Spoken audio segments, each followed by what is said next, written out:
우리 하나님 말씀, 우리 마태복음 15장 21절에서 28절까지입니다. 마태복음 15장 21절부터 28절 시작. 예수께서 거기서 나가사 두로와 시돈 지방으로 들어가시니 하나님 여자 하나가 그 지경에서 나와서 소리질러 이르되 주 다윗의 자손이여 나를 불쌍히 여기소서. 내 딸이 흉악하게 귀신 들렸나이다 하되 예수는 한 말씀도 대답하지 아니하시니 제자들이 와서 청하여 말하되 그 여자가 우리 뒤에서 소리를 지르오니 그를 보내소서. 예수께서 대답하여 이르시되 나는 이스라엘 집에 잃어버린 양 외에는 다른 데로 보내심을 받지 아니하였노라 하시니 여자가 와서 예수께 절하며 이르되 주여 저를 도우소서. 대답하여 이르시되 자녀의 떡을 취하여 개들에게 던짐이 마땅하지 아니하니라. 여자가 이르되 주여 올소이다마는 개들도 제 주인의 상에서 떨어지는 부스러기를 먹나이다 하니 이에 예수께서 대답하여 이르시되 여자여 내 믿음이 크도다 내 소원대로 되리라 하시니 그때로부터 그의 딸이 나으니라. 아멘. 오늘 말씀의 제목은 28절 속에 한번 보여주시겠습니까? 거기에 잘 나와 있습니다. 보시면 여자여 내 믿음이 크도다 내 소원대로 되리라 하는 거예요. 우리 예수님 때문에 또 한 번의 기적이 일어나는 장면입니다. 저 이 장면에서요, 이 여자여라는 말 대신에요, 저와 여러분의 이름을 좀 집어넣으셨으면 좋겠습니다. 우리 예수님께서 저와 여러분을 향해서 아무개요 내 믿음이 크도다 내 소원대로 되리라. 그냥 말씀은 적용이거든요. 그러니까 이 적용은 반드시 우리의 삶 가운데 놀라운 변화와 능력과 역사를 일으킵니다. 그러니까 말씀을 듣고 그냥 끝내버리면 아무런 능력이 나타나질 않아요. 말씀은 적용이에요. 우리의 삶 가운데 적용이 되어질 때에 거기에 놀라운 이러한 기적 같은 변화와 역사가 여러분의 삶 가운데도 일어나게 될 줄로 믿습니다. 자, 그러니까 그때로부터라고 나와요. 그러니까 우리 예수님의 말씀이 떨어진 그 순간, 그 시간에 여인의 간절했던 소원이, 그녀의 그 기도 제목이 응답이 된 거예요. 그때로부터 그의 딸이 나으니라. 오늘 이 시간 우리 모두에게도 우리 예수님의 이러한 은총과 축복이 함께 하시기를 주의 이름으로 축원합니다. 자, 그렇다면 도대체 이 여인에게 무슨 일이 일어났던 걸까요? 도대체 한번 지도를 한번 보여주십시오. 우리 예수님께서 팔레스타인 지역에서 공생의 3년 동안 사역을 하셨던 그 행로가 그려져 있습니다. 어느 날 우리 예수님께서요, 제자들과 함께 이 갈릴리 호수 주변이 이제 갈릴리 지역이죠. 거기를 떠나서 이제 어디로 가냐면 두로와 시돈 지방으로 들어가십니다. 두로와 시돈, 좀 생소한 지역이죠. 왜냐하면 우리 예수님은요, 그의 공생의 3년 반 동안 주로 사역하셨던 곳이 저 북쪽의 갈릴리 지역과 남쪽의 유다 지역에서 거의 90%를 사역을 하셨습니다. 근데 오늘 본문의 말씀을 보니까 우리 예수님께서 두로와 시돈 지역으로, 오늘날로 말하면 레바논에 속한 지역이죠. 너무나도 아름다운 그런 휴양지, 아름다운 곳입니다. 그러니까 이 갈릴리에서요, 저 두로까지 가려면 이 지중해의 해변 도시인 아크로를 향하여 서쪽으로 40마일을 차로 갔다가요, 다시 북쪽으로 해변길을 타고 약 26마일을 더 올라가야 합니다. 그리고 시돈은 두로에서 북쪽으로 약 28마일 정도 더 차로 운전하고 가야 하는 거리입니다. 그러니까 결코 가까운 거리는 아니죠. 예수님께서 계신 곳에서. 그러니까 이 당시에 우리 예수님께서 무슨 차를 타셨습니까? 분명 걸어가셨을 텐데. 그러니 아무리 지름길을 이용하신다고 해도 못해도 최소한 60마일 이상을 가야 하는 거리였습니다. 여러분 한번 생각을 해보십시오. 걸어서 도보로 가게 되면 아마 못해도 60마일이면 여러분 걸어서 한 며칠 정도 걸릴까요? 최소한 사흘 이상은 걸어가야 하는 거리입니다. 그렇게 학자들이 추정을 하고 있어요. 그래서 그렇게 꼽아 사흘을 고생하시며 이제 그 두로라는 마을로 들어가셔서 오늘 본문에 나오는 내용처럼 귀신이 들린 어느 한 여인의 딸을 고쳐주신 후에 다시 갈릴리로 돌아오십니다. 29절 한번 보여주실까요? 예수께서 거기라는 말은 두로를 떠나시고 갈릴리 호수가에 다시 오셨습니다. 28절까지의 내용은 두로에서 있었던 일이고 29절의 내용은 갈릴리에 돌아오셨단 말이에요. 한 절 사이에 무려 일주일 간격의 시간 차이가 나고 있습니다. 근데 오늘 본문의 이야기는요, 이 사복음서 중에 마태복음과 마가복음에만 나와 있어요. 누가복음과 요한복음에는 이 이야기가 나와 있질 않아요.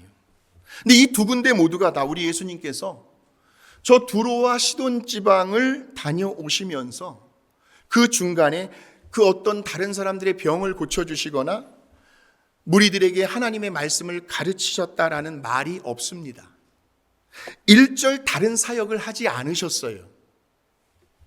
그러니까 이 말은 오직 우리 예수님은 그 귀신 들린 가나안 여인의 딸을 고쳐주시기 위해서 가는데 3일, 돌아오는데 3일, 꼬박 일주일의 시간을 사용하셨다는 겁니다. 그렇게 바쁘셨던 우리 예수님께서 사복음서에 보시면 식사할 겨를도 없으시고 잠을 주무실 시간도 없으셨던 그 예수님께서 공생의 3년 반이라고 하는 시간 중에 무려 일주일을 우리 예수님께서 여기에 투자하신 겁니다. 왜 그러셨을까요? 도대체 뭐 때문에 우리 예수님은 그 머나먼 지방까지 다녀오셔야만 했을까요? 합리적으로 논리적으로 계산이 되질 않아요.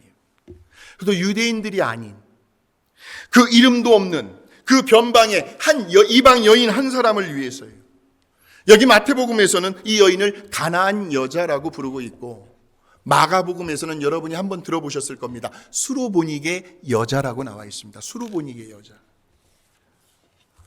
그러니까 그 당시 유대인들은요, 이러한 이방 사람들과는 아예 상종을 하지 않았잖아요. 인종차별도 그런 차별이 없었습니다. 그러니까 이스라엘 백성들은 자기들은 하나님께서 선택하신 백성, 선민의식, 이 의식이 아주 굉장히 강했기 때문에 다른 민족들을 배타하는 배타주의적인 성격을 가진 강한 민족이 유대인이었습니다.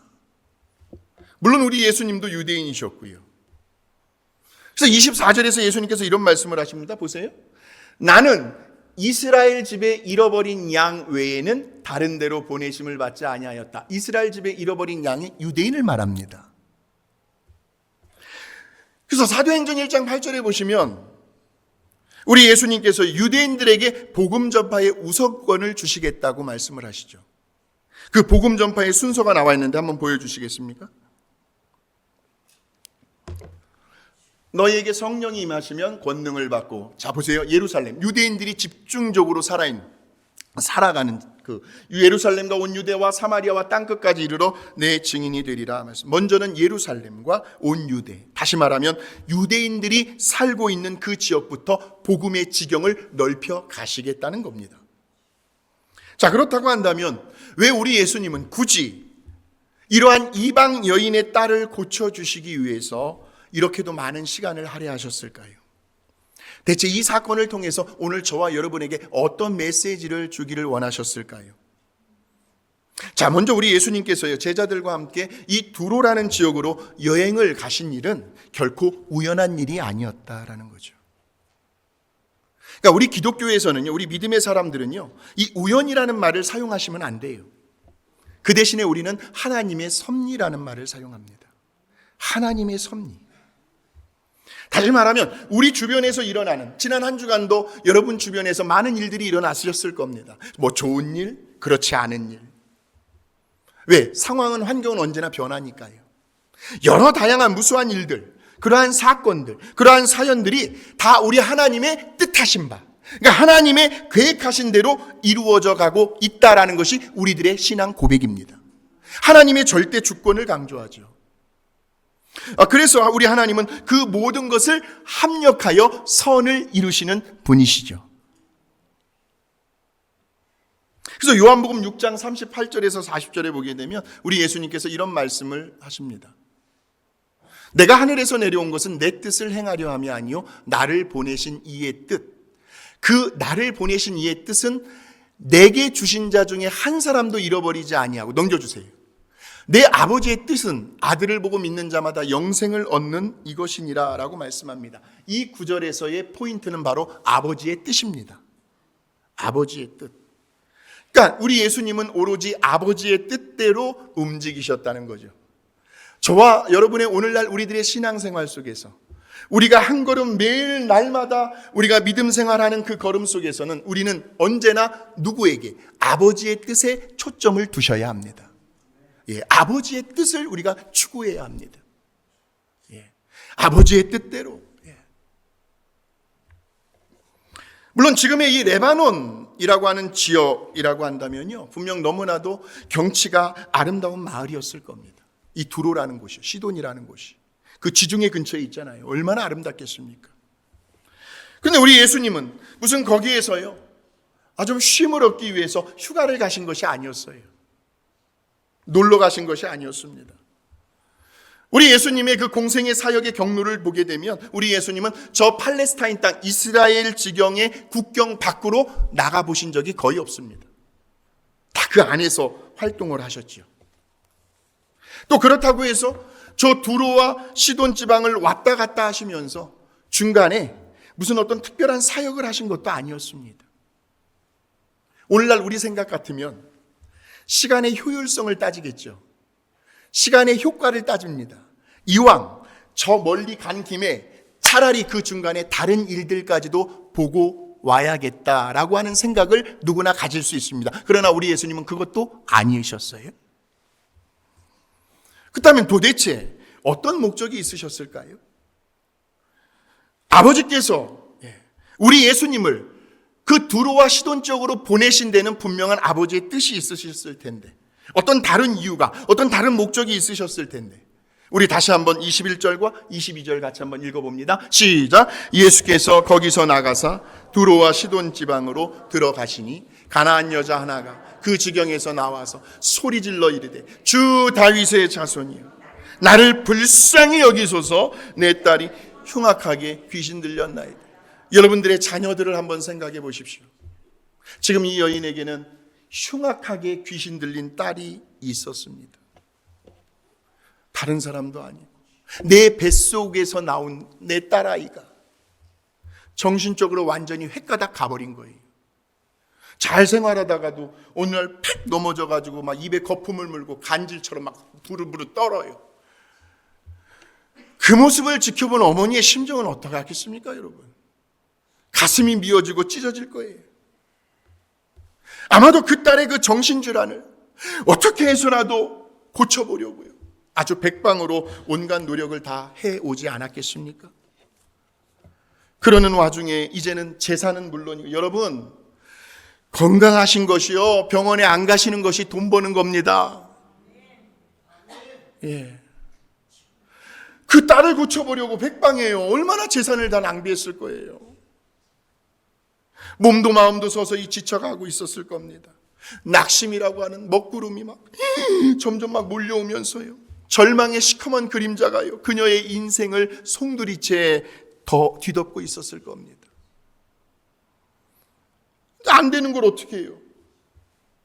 아무리 애를 쓰고 아무리 노력을 해도 이것은 도저히 안 되는 걸 어떻게 해요? 어떻게 하라는 거예요? 한계의 벽에 부딪힌 세월이 벌써 오랜 시간이 지났을 때였어요. 그러던 차에 이 여인의 귀에 어떤 소문이 들려오는데 그것이 유앙겔리온 복음이었어요. 굿뉴스, 기쁜 소식이었습니다. 우리 두로라는 동네에 우리 예수님께서 들어오셨다라는 소문을 듣게 된 거예요. 그러니 어때요? 마치 벼랑 끝에서요, 지푸라기라도 붙잡고 싶은, 아마 여러분 심정 중에 아마 오늘 예배당에 나오실 때에 그러한 심정을 가지고 오신 분들도 있으실 겁니다. 뭔가라도 좀 붙잡고 싶은, 내 딸을 좀 살려야겠다고 하는 그런 아주 절박하면서도 간절한 심정을 가지고 죽으면 죽으리라 예배당에서 우리 예수님 앞으로 이 여인이 나아간 거예요. 우리 다시 한번 22절 한번 보여주세요. 자, 보세요. 가나안 여자 하나가 그 지경에서 나 소리 질렀다는 것은 그만큼 절박했다라는 거예요. 간절했다라는 거죠. 주 다윗의 자손이여 제발 나를 불쌍히 여기소서. 지금 내 딸이 흉악하게 귀신 들렸나이다. 무슨 말이에요? 사람 구실 하나도 하지 못하고 살아가고 있다는 거예요. 그러니 결국 뭐 해달라는 겁니까? 고쳐달라는 거죠. 제발 정상적으로 내 딸이 생활할 수 있도록 정신이 좀 온전하게 돌아오게 해달라는 말입니다. 그렇다면 지금 이 장면에서요, 우리 예수님을 향한 이 한 여인의 무엇을 여러분 발견하실 수가 있습니까? 저는 이 구절을요 수도 없이 묵상을 하면서 바로 이 여인의 믿음이었어요. 믿음. 근데 그 믿음은 진취적이고 적극적이고 긍정적이고 능동적이며 공격적인 믿음이었다는 거죠. 보세요. 소리 질렀어요. 예수님 앞에 막 저돌적으로 나아갑니다. 다시 말하면요, 에이 해도 그만 안 해도 그만, 그게 아니고요, 반드시 꼭 절대적으로 해 주셔야만 하는, 우리 예수님이 정말로 개입해 주셔야만 하는, 사랑하는 성도 여러분, 혹시 이 시간 여러분 중에요, 지금 이러한 아주 절박하면서도 간절한 기도 제목이 있으십니까? 어제 참 하나님의 놀라운 은혜였습니다. 신의 악단이라고 하는 한국에서요, 아주 유행하는 영화예요. 그 영화를 보면서 얼마나 제가 눈물이 많이 나오는지 몰랐어요. 얼마나 감동적이었는지요. 마지막에요, 그 악단을 살리려고 자기 혼자 피 흘리며 그 눈길을 걸어가는 그 모습, 장교의 모습 속에서 저는 예수님의 모습을 보게 된 거예요. 예수님께서 온 인류를 살려주시기 위해서 십자가를 홀로 지시고 피 흘려 골고다 언덕길을 걸어가시는 그 장면이 막 내 가슴을 막 울리는 거예요. 눈물이 막 엄청나게 쏟아지는 거예요. 그래서 어제 제가 뒤에 앉아가지고 우리 저기 CCTV 그 카메라로 이렇게 바깥에 주차장을 보니까 차가요 아주 빼곡하게 다 차 있었어요. 한인의 주관으로 우리 교회에서 영화 상영을 하는데 전 그걸 보면서요, 제 마음이 절박해지는 거예요. 간절해지는 거예요. 무엇을 위해서? 우리 교회의 부흥을 위해서. 하나님, 언제쯤 저 주차장이 저렇게 많은 차들로 빼곡하게 차게 되는 그날이 언제 옵니까? 아주 절박해지더라고요. 그래가지고 여기 촘촘히 다 앉으셨어요. 물론 뒤에 한 두 줄 정도가 좀 덜 찼긴 했지만 아주 빼곡하게 앉으셨습니다. 못해도 한 100명 이상은 오신 것 같아요. 쉬어보진 않았지만. 그러면서 교회 부흥에 관한 막 절박한 어떤 간절한 그런 심정이 막 들게 되는 거예요. 오늘 뭔가가 여러분의 마음속에 절박하면서도 간절한 어떤 기도 제목이 있으시다면, 사랑하는 성도 여러분, 하나님이 그 문을 열어주셔야만 합니다. 하나님이 도와주셔야만 합니다. 하나님이 고쳐주셔야만 합니다. 하나님이 그 문제 해결해 주셔야만 해요. 우리 하나님 앞에 때를 쓰는 믿음, 이 여인의 믿음이었어요. 때를 쓰는 거예요. 자, 그런데 우리 예수님의 반응을 한번 보게 되면 얼마나 재밌는지 아세요? 마치 절규를 하듯이 그렇게 간절히 부르짖고 있는 그 여인의 울부짖음을 우리 예수님께서 아예 못 들은 척 해버리십니다. 그리고는 그냥 가시던 길을 계속 가시는 거예요. 이 여인의 소리를 옆에서 또 누가 들었느냐 하면 제자들이 들었어요. 근데 이 여인의 소리가 제자들에게는 바더가 되었던 모양이죠. 그래서 제자들은 어떻게 해서라도 이 여인을 빨리 떼어내기 위해서요, 예수님께 부탁을 합니다. 예수님, 너무나도 시끄러워요. 정말 동네 사람들 창피해서 보기에도 창피하고 부끄러워가지고 제발 빨리 어떻게 해서라도 좀 돌려보내셔요. 그 장면이 23절에 나오죠. 보세요. 시작. 예수는 한 말씀도 대답하지 아니하시니. 우리 뒤에서 소리를 지르니 그를 보내소서. 제자들의 이 말을 듣고 우리 예수님도 맞장구를 칩니다. 아주 단호하게 말씀하시는데 그 장면이 24절입니다. 보세요. 나는 이스라엘 집에 잃어버린 양 외에는 다른 데로 보내심을 받지 아니하였다. 이 소리를 이 여인이 들은 거예요. 이 여자가 더욱 갈급한 마음이에요. 이번에는 예수님 앞에요. 한번 그 다음 구절 보여주세요. 무릎을 꿇고 절을 하며 울부짖습니다. 여자가 와서요 예수께 절하며 이르되 주여 저를 도우소서. 근데 이 다음 구절이 얼마나 재밌는지 아십니까? 이건 정말 누가 들어도 아닌데, 정말 예수님이라도 해서는 안 되는 그런 말인데 할 만큼 우리 예수님께서 감히 상상할 수 없는 발언을 하십니다. 어떻게 보면 이 여자의 인격을 못 오가는 말로 들 수 있어요. 26절이에요. 예수님께서 그 여인을 뭐로 비유하셨어요? 그러니까 이거는 당연히 상대방이 듣기에는 저 같아도 그러겠어요.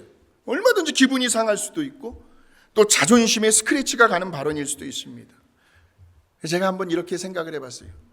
아니 고쳐주기 싫으면 그만이지. 사람 위에 사람 없는데 왜 인격 모독을 하고 난리야? 왜 남의 인격을 무시해? 왜 내가 개야? 개긴. 아니 언제 나를 봤다고? 지가 잘나면 얼마나 잘났길래 하고 얼마든지 돌아갈 수도 있는 상황이잖아요. 그런데 이 여인의 대답을 보면 우리는 또 한 번 놀라지 않을 수가 없는 거예요. 같이 한번 읽어봅니다. 시작. 여자가 이르되 주여 올소이다마는 개들도 제 주인의 상에서 떨어지는 부스러기를. 야, 이 여인이 예수님 말씀 맞대요. 자기를 개 취급해도 맞대요. 이 구절 속에서 우리는 지금 이 여인이, 이 가나안 여인이 어디에 강조점을 두고 있는지를 잘 캐치해내셔야 합니다. 그것은 바로 그 주인의 너그러움이었어요. 너그러움이요. 그 주인의 상에서 떨어지는 그 부스러기조차 그냥 개들이 먹을 수 있도록 가만 내버려 두게 하시는, 그것마저도 기꺼이 허락해 주시는 그 주인의 그 너그러움은, 자비의 마음을 이 여인은 강조하고 있는 거죠. 바로 예수님께서 그런 분이시다라는 거예요. 물론 이 여인도 잘 알고 있었습니다. 그 당시 유대인들의 관점에서 보면요, 이방 여자로서의 자신의 그 위치와 자신의 신분, 그리고 자신의 분수, 자기의 주제까지도 너무나도 잘 알고 있었습니다. 뭐예요 그게? 자기는 인격적인 대우를 받지 못하는 그러한 인간으로 취급되고 있구나. 여인도 알고 있었어요. 그 당시 유대 사회의 문화에서는. 그러니까 그거 있잖아요. 수가성의 한 우물가에서 예수님을 만났던 그 여인과도 같은 맥락입니다. 사마리아 여인과도. 근데 그럼에도 불구하고 이 여인은 하나님의 아들로 오신, 그래서 뭐라고 부르냐면 주 다윗의 자손이여 그랬습니다. 다윗의 자손이여 나를 불쌍히 여기소서. 바로 우리 예수님께로부터 긍휼히 여김을, 불쌍히 여김을 받고 싶었던 거죠. 오늘 저와 여러분처럼 예수님 저를 좀 불쌍히 여겨주세요. 바로 이러한 그 여인의 믿음의 행위를 통해서 저에게 이런 깨달음이 왔어요. 아, 그렇구나. 믿음이란 뭘까? 이 믿음이라는 것은 저와 여러분 각자가 가지고 있는 그 믿음의 분량은 다 달라요. 그 그릇의 크기도 달라요. 근데 믿음은 어떤 사물이라든지요, 어떤 사건을 바라보는 그 시각과 그 관점에 있어서 뭔가 남다른 차이점을 이루어낸다라는 거죠. 그러니까 해석을 남다르게 하는 거예요. 예를 들면 운전하다가 교통 티켓을 띄었어요. 아유 오늘 재수 온 붙었네. 아유 생돈 나가겠네. 이렇게 생각하는 관점이 있고, 또 하나의 관점은 그래 나라도 어려운데 내가 기부했다고 치자. 믿음은요 어떤 상황 속에서도 늘 긍정적인 마인드를 창출해내는 것이 믿음입니다, 여러분. 긍정의 마인드요. 보세요. 만일에 이 여인이요 우리 예수님을 향한 믿음이 없었거나 또 그녀의 그 믿음이 아주 그냥 밴댕이 콩알딱지처럼 종지 그릇처럼 작았다고 한다면요, 우리 예수님께서 그냥 무시하고 못 들은 척하고 지나가실 때에, 또 우리 예수님께로부터 너무나도 인격 모독적인 그러한 말을 들었을 때에 여러분 같으면 어떤 반응을 보이시겠습니까? 분명 기분 나빠하시거나 뭔가 큰 오해를 가지고 섭섭해하고 불쾌한 기분으로 돌아갔을 겁니다. 왜냐하면 사람은요 누구나 다 거기서 거기에요. 내가 제3자의 입장에 서 있다면 어떤 사람이 고통을 당하고 있어요. 얼마든지 권면의 말, 성경적인 지식 꺼내가면서 조언의 말 해줄 수 있어요. 그러나 제3자의 입장이 아니라 내 본인 자신의 일이라고 한다면 쉽지 않죠. 한국에 계신 부모님, 우리 장인 장모님이 아프시다고 하면요, 저는 무너져 내려요. 가슴이. 당장 달려가지도 못하고. 근데 우리 성도님들에게는 제가 얼마나 권면의 말, 위로의 말을 해요. 그 일이 내 일이라고 했다면 내 마음도 무너져 내리는데 쉽지가 않죠. 예외 없어요. 내가 직접 그런 일을, 내가 그렇게 속이 상하고 곤란한 일을 당했다라고 한다면 천하장사 없습니다. 감정이 쉽게 무너져 내립니다.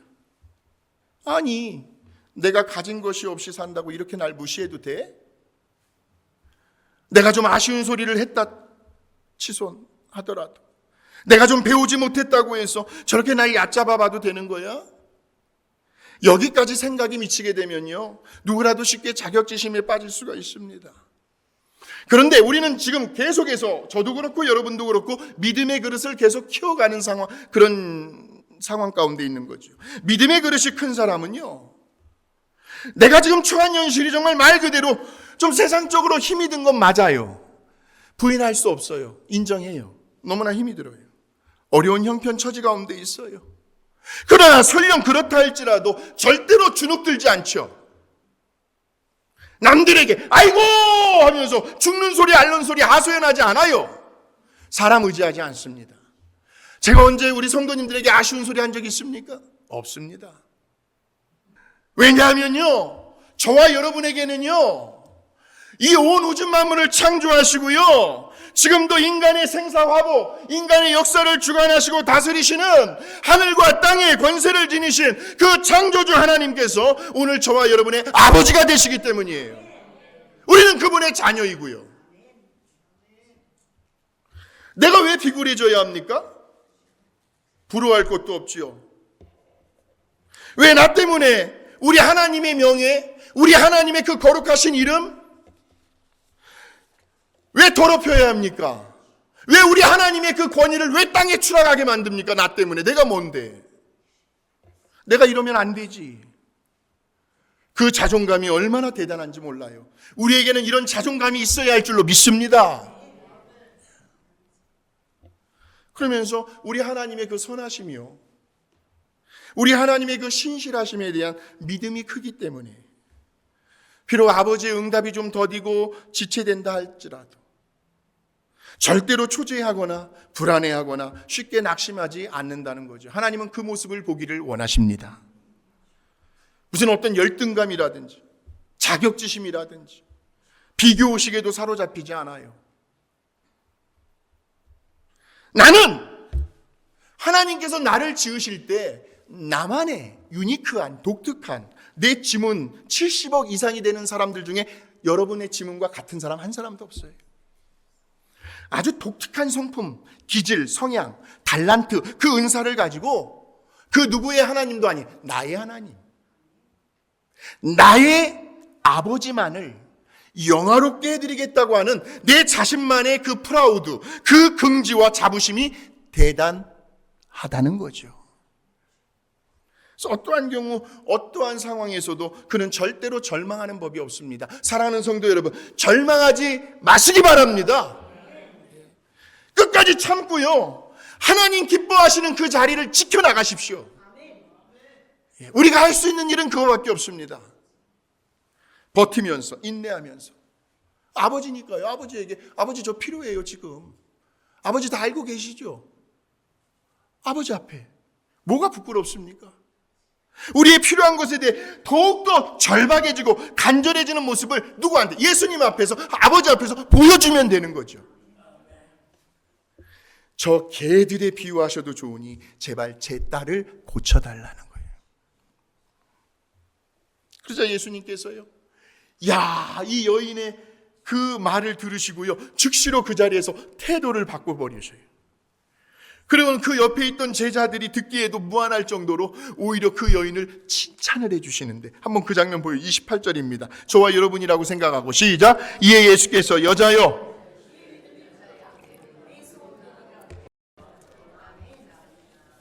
오늘 이 예수님의 음성을 나에게 주시는 음성으로 받아가시면 여러분들은 오늘 영적인 수지 맞으신 거예요. 믿음과 기도는 언제나 같이 갑니다. 굉장히 밀접한 연관을 맺고 있습니다. 그러니까 절박하면서도 간절한 기도는 우리에게 더 큰 믿음을 허락해 주십니다. 그러면서 동시에 더 큰 믿음의 기도는 우리들의 그 간절한 소원을 이루어지게 한다라는 거죠. 내 믿음이 크도다 내 소원대로 되리라. 그러면서 이제 엔딩으로 가가지고 마태복음에서는 이렇게 나와요. 그때로부터 그의 딸이 나으니라 라고 나와 있고, 마가복음 7장 30절 보여주십시오. 똑같은 장면인데 시작. 여자가 집에 돌아가 본즉 귀신이 나갔더라 하고 끝을 맺고 있습니다. 오늘 이 가나안 여인처럼요, 우리들의 그 간절한 부르짖음과 그 큰 믿음의 기도로 인하여 우리가 기도하고 있는 그 시간에, 여기서는 그때로부터 그랬습니다. 우리가 하나님 앞에 기도하는 그 순간부터 우리의 기도를 받고 있는 그 대상이 누가 되었든지 간에 한번 생각을 해보십시오.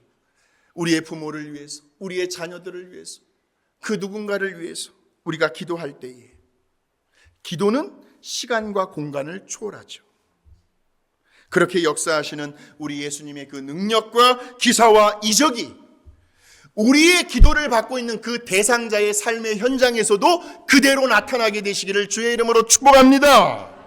이것이 바로 큰 믿음의 역사입니다. 오늘 말씀을 정리합니다. 오늘 말씀을 통해서 우리 예수님께서 우리에게 주시고자 하는 메시지는요, 우리가 하나님 앞에 나와 엎드려 기도할 때 바로 이 가나안 여인의 자세를 본받으라는 거예요. 그 첫 번째로 이 여인에게는 어떠한 믿음이 있었습니까?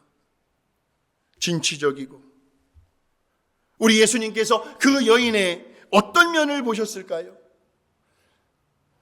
그리고는 여자여 내 믿음이 크도다 내 소원대로 되리라 하고 말씀하셨을까요? 진취적인, 적극적인, 능동적인, 공격적인, 때를 쓰는 믿음. 오늘 그러한 믿음이 우리에게 있게 되길 바랍니다. 아니, 누가 뭐라고 해요? 뭐 부끄러울 게 뭐 있어요? 때를 쓰는 거죠. 아버지께. 근데 그 믿음의 근거는 어디에 있어요? 주인의 너그러움이 있는 거죠. 우리가 잘나서가 아니라 개들도 주인의 상에서 떨어지는 그 부스러기조차 먹게 하시는 그 주인의 인자하심과 자비하심.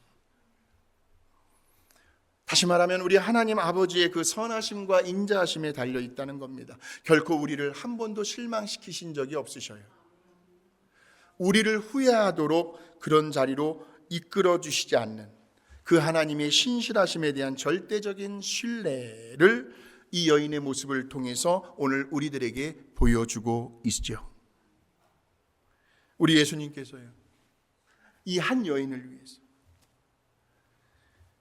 일주일이라고 하는 시간을 쓰신 것은요, 여러분 생각을 한번 해보세요. 우리 예수님께서 요단강에서요, 세례 요한으로부터 세례를 받으시고 올라오실 그때부터 공생애가 시작이 되는데, 십자가에서 피 흘려 돌아가시기 그 순간까지 흘러간 시간이 대략 200주간입니다. 200주간. 그 200주간 중에 오로지 이 가나안 한 여인을 위해서만 일주일의 시간을 할애하셨다. 그것도 그 당시에 유대인들이 개처럼 취급하는 그 이방 여인을 위해서 우리 예수님은 그 머나먼 길을 마다하지 아니하시고 희생을 하셨다. 뭘까요? 천하보다도 귀한 그 한 영혼을 바라보시는 그 아버지의 선하심과 아버지의 인자하심, 아버지의 그 신실하신 성품을 누구에게? 제자들에게 보여주고 싶으셨던 거죠. 그래서 이러한 아버지의 성품을 오늘 우리가 믿어요. 그리고 그 성품을 신뢰합니다. 그리고 진취적으로, 적극적으로, 능동적으로, 공격적으로. 사랑하는 성도 여러분, 내일 모레 화요일부터 11조 새벽 기도회가 시작이 됩니다. 한번 3일만큼은 내가 투자해보리라. 그런 믿음. 뭔가 절박하면서도 간절한 그 마음을 가지고 우리가 주님 앞에 나아올 때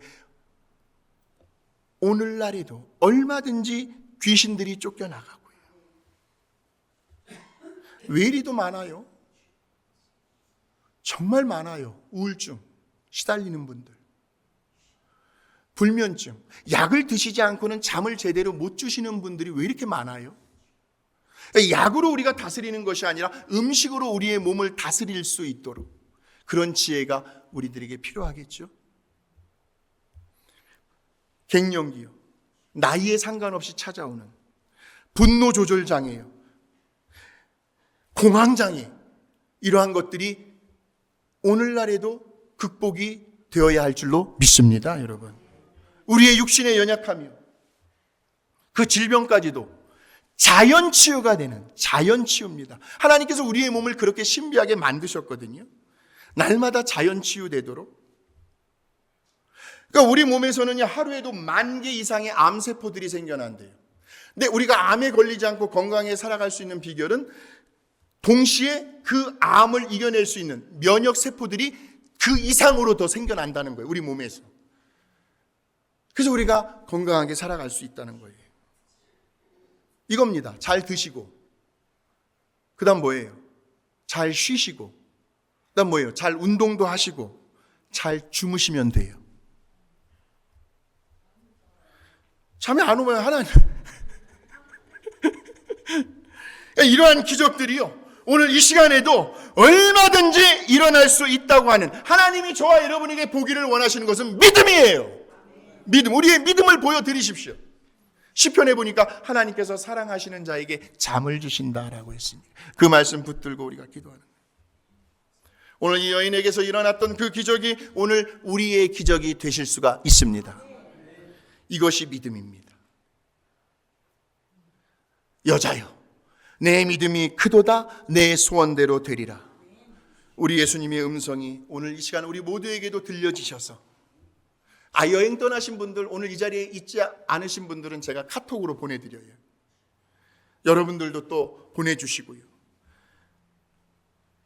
내 믿음이 크도다, 내 소원대로 되리라 하는 음성이 여러분들의 삶의 현장 가운데 큰 믿음의 역사를 이루는 기적의 주인공들이 되시기를 주의 이름으로 축원합니다. 하나님 감사합니다. 오늘도 말씀을 통하여 우리에게 큰 믿음을 허락하여 주신 것을 감사하고, 아무리 우리의 삶의 형편을 돌아보고 이거는 아니다 싶을 때라도 절대로 낙심하거나 절망하지 않게 하여 주시어서, 간절하면서도 절박한 심정을 가지고 우리가 있는 자리에서 예수님 앞에 나아가기만 하면 우리 예수님은 우리의 그 믿음을 보시고 얼마든지 오늘도 기적을 베풀어 주시는 신실하신, 성실하신, 인자하신, 자비하신 하나님이심을 믿고 이번 한 주간도 담대하게 살아가게 하여 주시옵소서.